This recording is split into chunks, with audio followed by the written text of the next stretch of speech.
来看入围过的金曲奖哦、金马奖、佮有金钟奖的音乐制作人瓜子和，伊今年是摕到金曲奖的最佳专辑制作人奖。伊本身是大稻埕的在地人哦，伊专工去捡电动玩水、西芹、王爷这两尊戏神，献予台北下海城隍庙行愿。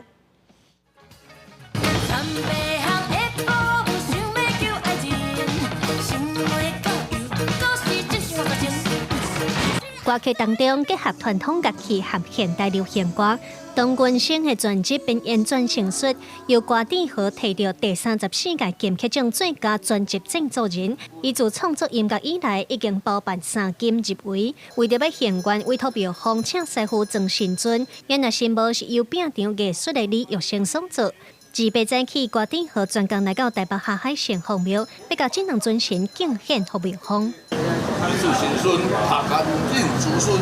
得到念经文了后，就是开工点眼的仪式。新道面顶的电动元帅和西晋王爷是掌管音乐戏剧艺术的戏神。自细汉在大稻埕大汉的瓜子和讲，伊伫这个传统戏剧有丰富历史的戏曲，得到真济创作的养分。伊也感谢神明保庇，予伊有今仔日的成就。算是讲，因为咱拢做艺文的嘛吼，一般的庙较少通我看到这两尊神啦，吼所以有讲甲请回来看，我都甲大家照顾。他是我们对面城隍庙斜对面，从小就看这个顶头啦，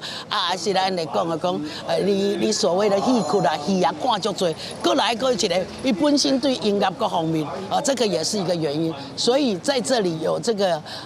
戏神是非常贴切的。瓜子和表示，因为英国伫音乐艺术各方面的工课，拢将受到城隍爷的照顾，也拄好下海城隍庙无采电脑元帅和西晋王爷，所以希望这两尊戏神会当来照顾大稻埕音乐产业和表演艺术工作者。庙方也真欢喜看到在地囡仔有这好的成就，除了开工大典，也准备平安姑金曲奖座参拜。记者卢尚如、郑俊佑台北报道。